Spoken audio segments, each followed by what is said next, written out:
اعوذ باللہ السمیع العلیم من الشیطان الرجیم بسم اللہ الرحمن الرحیم رب ادخلنی مدخل صدق واخرجنی مخرج صدق وجعلنی من لدنک سلطانا نصیرا سبحان ربک رب العزت عما یصفون وسلام علی المرسلین والحمد للہ رب العالمین رب اشرح لی صدری ویسر لی امری واحلل عقدۃ من لسانی یفقہوا قولی رب یسر ولا تؤثر وتمم بالخیر رب یسر ولا تؤثر وتمم بالخیر رب یسر ولا تؤثر وتمم بالخیر۔ الحمدللہ، آج سے ہم سورہ بقرہ کی تفسیر کریں گے۔ سورہ بقرہ کی تفسیر ہم اس طرح سے کریں گے کہ روزانہ کی بنیاد پر 4 سے 5 آیتیں لیں گے اور پہلے ان کا ترجمہ کریں گے، آسان ترجمہ، اور پھر تفسیر۔ ہم سورہ بقرہ کا ترجمہ کرنا اسٹارٹ کرتے ہیں۔ بسم اللہ الرحمن الرحیم، شروع اللہ کے نام سے جو بڑا مہربان نہایت رحم والا ہے۔ الف لام میم۔ الف لام میم یہ حروف مقطعات ہیں، واللہ عالم بمرادہ، اس کے معنی اور مراد اللہ ہی خوب جانتے ہیں۔ اس کے معنی کسی کتاب میں ٹھیک سے نہیں لکھے ہوئے تو اس کا ترجمہ نہیں کیا جاتا ہے اور ان کو اسی طرح سے پڑھا جاتا ہے۔ ذالک الکتاب، ذالک یہ اس میں اشارہ ہے، ذالک وہ، یہ، الکتاب کتاب ہے، ذالک الکتاب یہ کتاب ہے، لا نہیں، لا جہاں جہاں بھی آئے گا اس کا معنی ہوگا نہیں، ریب کوئی شک، ریب کہتے ہیں ہلکے سے شبے کو، ہلکے سے شک کو، جو بالکل ذرہ برابر جو شبہ آ جاتا ہے اسے۔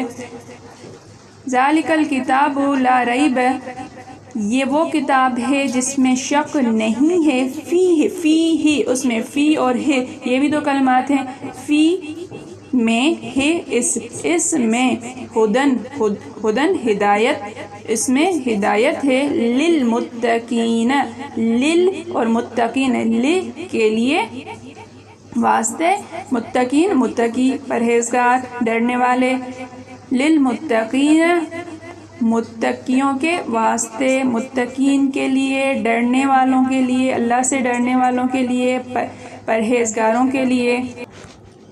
الذین یؤمنون، الذین یہ بھی اس میں اشارہ ہے، وہ لوگ جو لوگ، الذین جو لوگ، یؤمنون ایمان سے ہے یہ، یؤمنون ایمان لاتے ہیں، وہ لوگ جو ایمان لاتے ہیں، بالغیب غیب، بال پر، غیب بالغیب غیب پر، الذین یؤمنون بالغیب وہ لوگ جو ایمان لاتے ہیں غیب پر، اندیکھے پر، ویقیمون اور جہاں جہاں بھی آئے گا اس کا معنی ہوگا اور، یقیمون وہ قائم کرتے ہیں، یقیمون وہ قائم کرتے ہیں، جمع کا صیغہ ہے یہ۔ الصلاۃ نماز کو، وہ قائم کرتے ہیں نماز کو، اور من سے، مما جو، اور اس سے جو، رزقناہم یہ 3 کلمات ہیں، رزق دیا، نہ ہم نے، ہم ان کو، ہم نے انہیں رزق دیا، ينفقون وہ خرچ کرتے ہیں، یہ بھی جمع کا صیغہ ہے، ينفقون وہ خرچ کرتے ہیں۔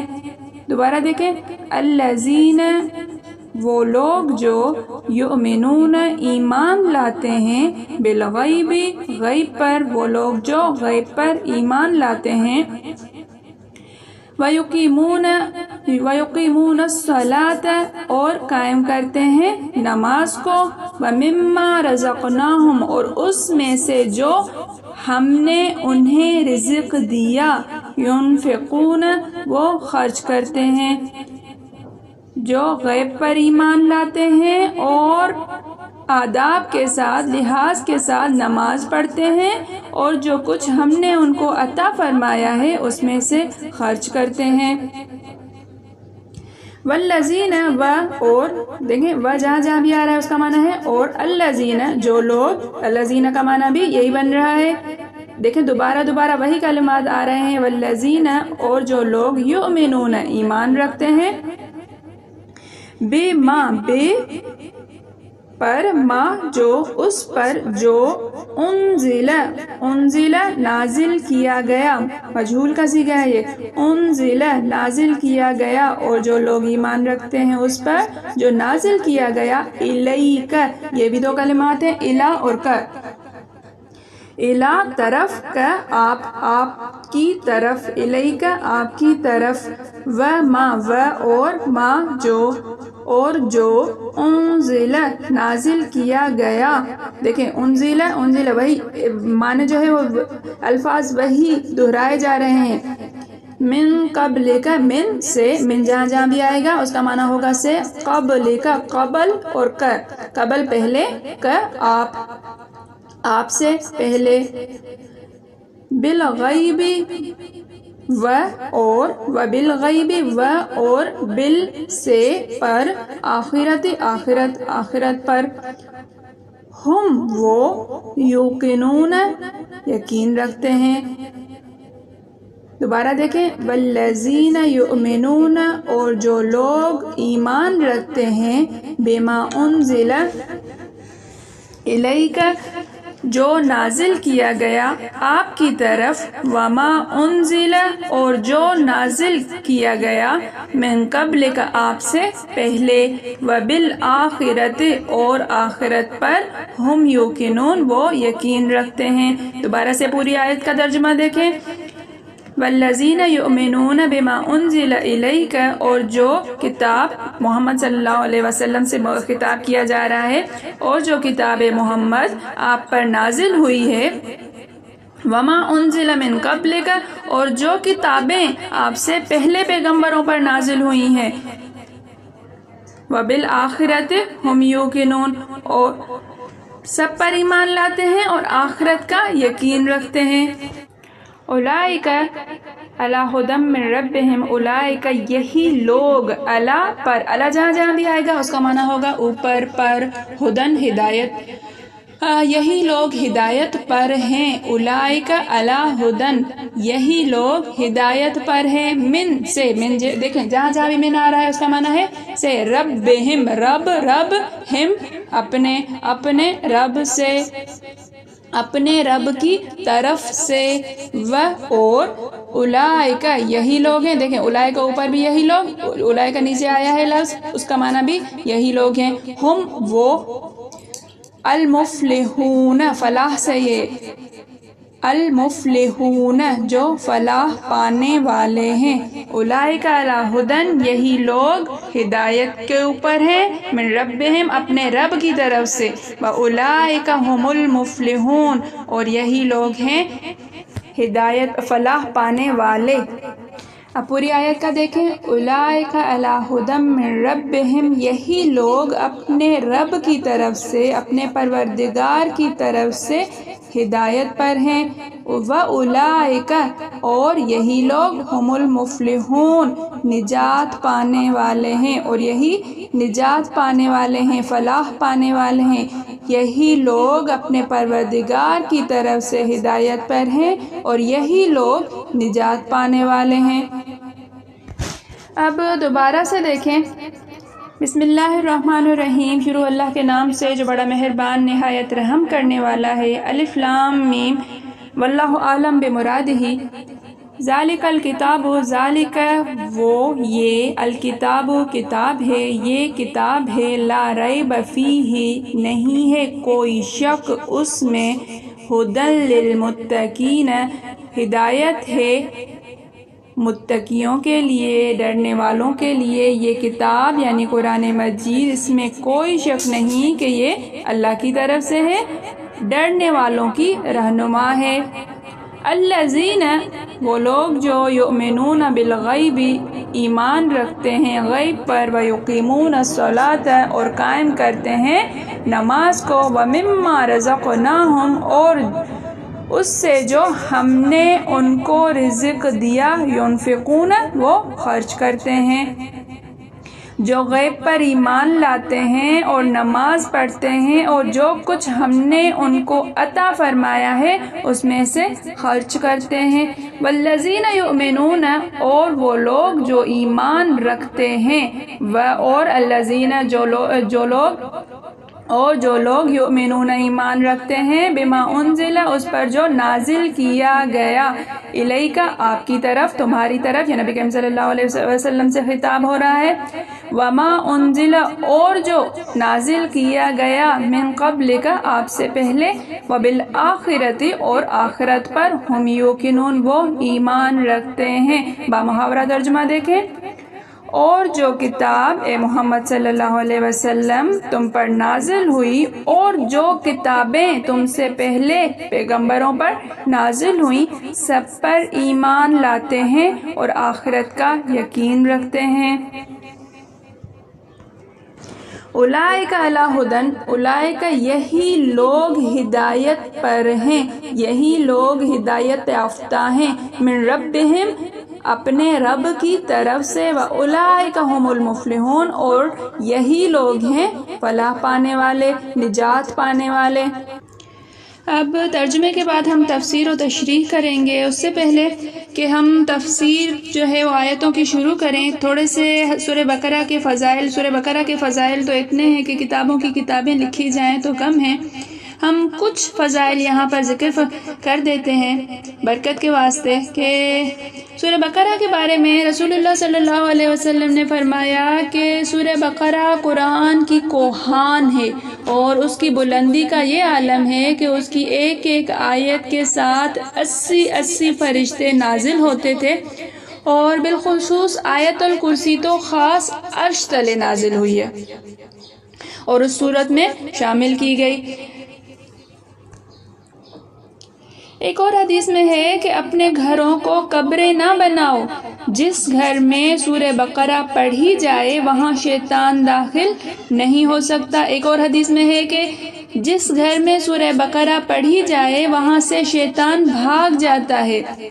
نبی کریم صلی اللہ علیہ وسلم نے فرمایا کہ میں تم میں سے کسی کو ایسا نہ پاؤں کہ وہ پیر پر پیر چڑھائے پڑھتا چلا جائے لیکن سورہ بقرہ نہ پڑھے۔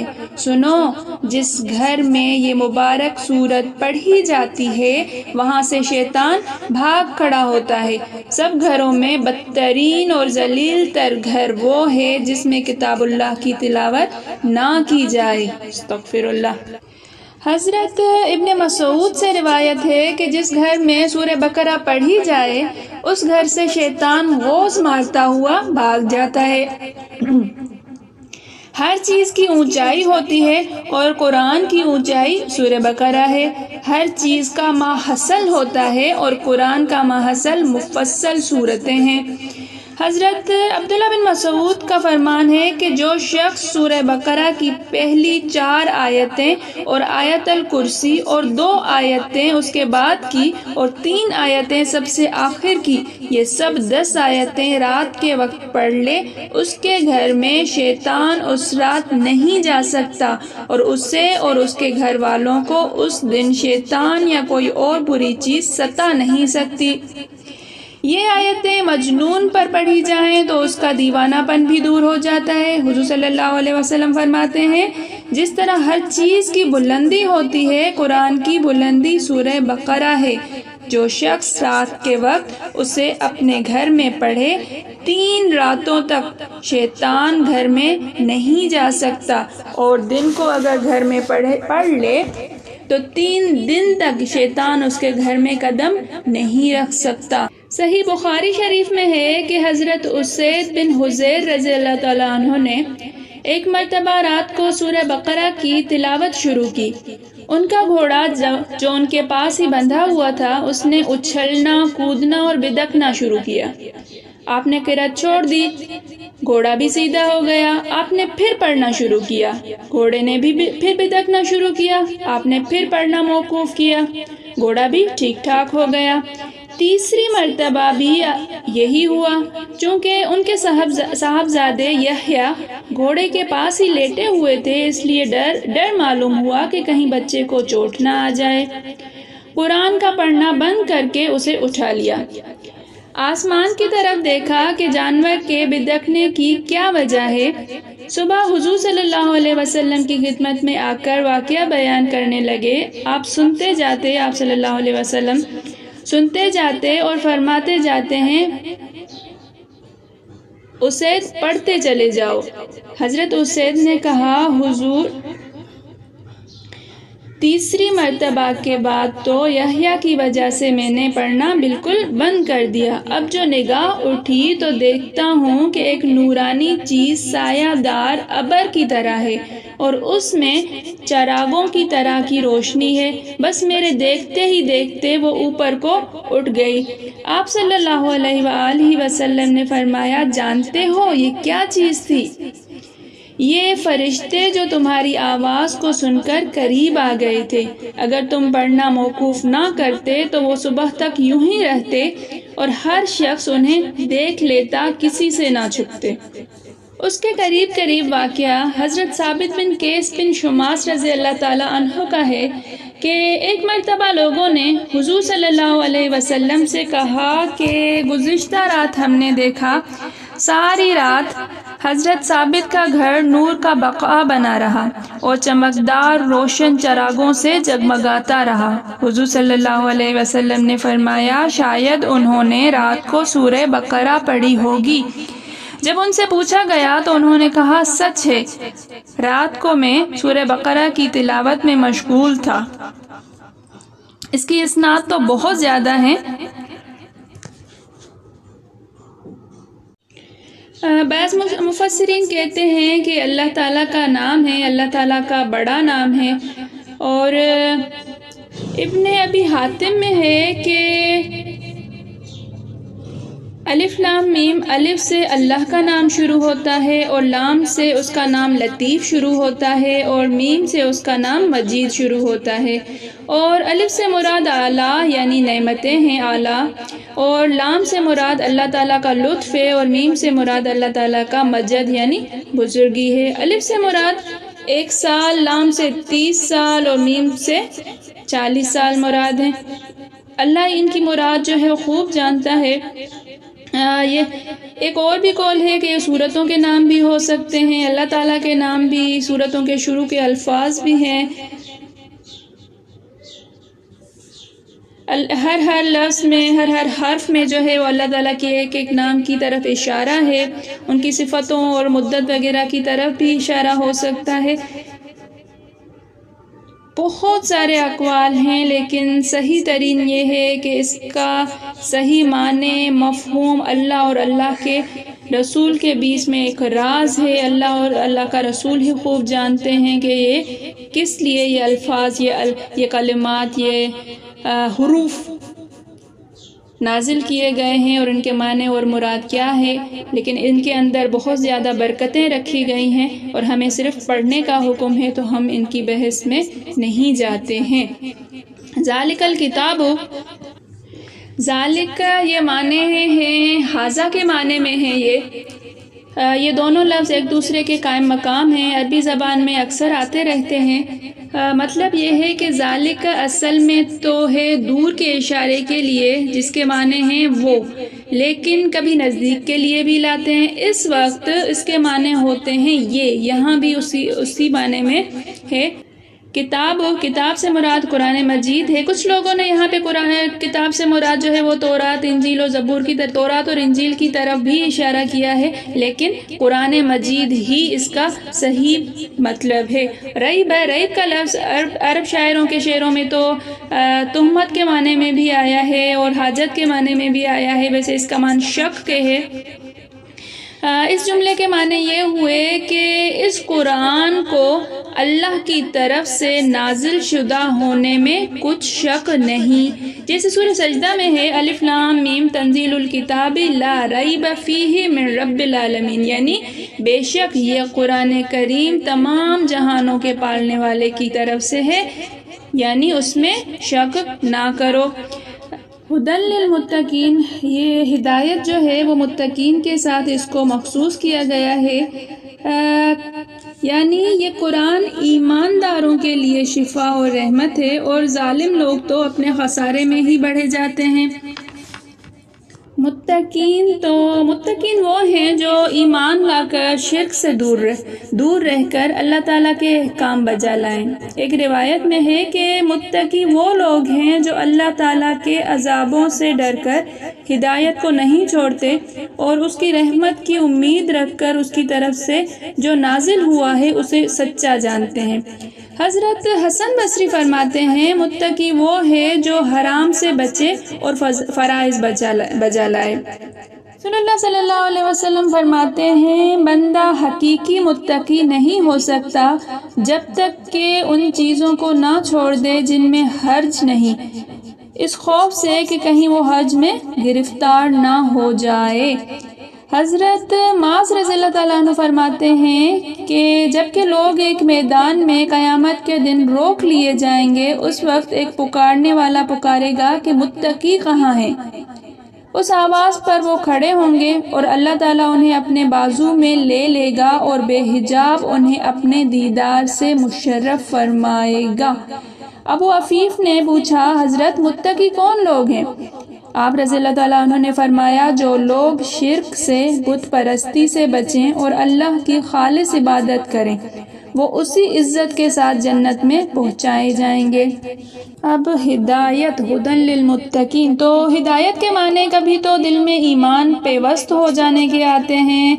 ایسی ہدایت پر اللہ تعالیٰ کے سوا کی مہربانی کے سوا جو ہے وہ کوئی قدرت نہیں رکھ سکتا ہے۔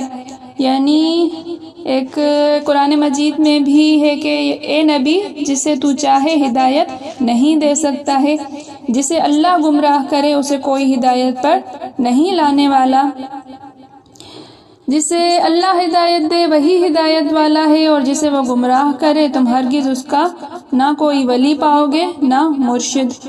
اس طرح کی بہت ساری آیات جو ہے وہ اس چیز پہ دلالت کرتی ہیں کہ ہدایت اللہ تعالیٰ کی طرف سے ہی ہے۔ اب تقویٰ اور ہدایت، تقویٰ کے اصل میں متقی جو ہے وہ تقویٰ سے، تو تقویٰ کے اصلی معنی بری چیزوں سے بچنے کے ہیں۔ حضرت ابو درداء اپنے اشعار میں فرماتے ہیں انسان اپنی تمناؤں کا پورا ہونا چاہتا ہے اور اللہ کے ارادوں پر نگاہ نہیں رکھتا، حالانکہ ہوتا تو وہی ہے جو اللہ کا ارادہ ہو۔ وہ اپنے دنیاوی فائدے اور مال کے پیچھے پڑا ہوا ہے، حالانکہ اس کا بہترین فائدہ اور عمدہ مال اللہ سے تقویٰ ہے۔ رسول اللہ صلی اللہ علیہ وسلم فرماتے ہیں سب سے عمدہ فائدہ جو انسان حاصل کر سکتا ہے وہ اللہ کا ڈر ہے۔ اللہ ہم سب کو بھی اپنا ڈر نصیب فرمائے۔ الذین یؤمنون بالغیب، یؤمنون ایمان سے، ایمان کے معنی میں حضرت عبداللہ فرماتے ہیں ایمان کسی چیز کی تصدیق کا نام ہے۔ حضرت زہری فرماتے ہیں ایمان کہتے ہیں عمل کو۔ ایک اور قول ہے کہ ایمان لانے سے مراد ڈرنا ہے۔ سارے اقوال مل جاتے ہیں تو اس کا مطلب ہوگا کہ زبان سے، دل سے، عمل سے غیب پر ایمان لاتے ہیں اور اللہ کا ڈر رکھتے ہیں۔ ایمان کے مفہوم میں اللہ تعالیٰ پر، اس کی کتابوں پر، اس کے اصولوں پر ایمان لانا شامل ہے، اور اس اقرار کی تصدیق عمل کے ساتھ بھی کرنا لازم ہے۔ اس طرح ایمان یقین کے معنی میں آتا ہے جب اعمال کے ذکر کے ساتھ ملا ہوا ہو۔ ہاں، جس وقت اس کا استعمال مطلق ہو تو ایمان شرعی جو اللہ کے ہاں مقبول ہے وہ اعتقاد، قول اور عمل کے مجموعے کا نام ہے۔ اکثر ائمہ کا یہی مذہب ہے۔ اس پر اجماع نقل کیا گیا ہے کہ ایمان نام ہے زبان سے کہنے اور عمل کرنے کا۔ ایمان بڑھتا گھٹتا ہے اور اس کے ثبوت میں بہت سارے آثار اور حدیثیں بھی ہیں۔ بعض نے ایمان کے معنی اللہ سے ڈر و خوف کے بھی کیے ہیں۔ عالیہ فرماتے ہیں اس سے مراد اللہ تعالیٰ پر، فرشتوں پر، کتابوں پر، رسولوں پر، قیامت پر، جنت و دوزخ پر، ملاقات اللہ پر، نماز کے بعد جی اٹھنے پر ایمان لانا ہے۔ اب بالغیب اس سے مراد وہ پوشیدہ چیزیں ہیں جو نظروں سے اوجھل ہیں، جیسے جنت و دوزخ وغیرہ، وہ امور جو قرآن میں مذکور ہیں۔ ابن عباس رضی اللہ تعالیٰ عنہ فرماتے ہیں اللہ کی طرف سے جو کچھ آیا ہے وہ سب غیب میں داخل ہے۔ ابن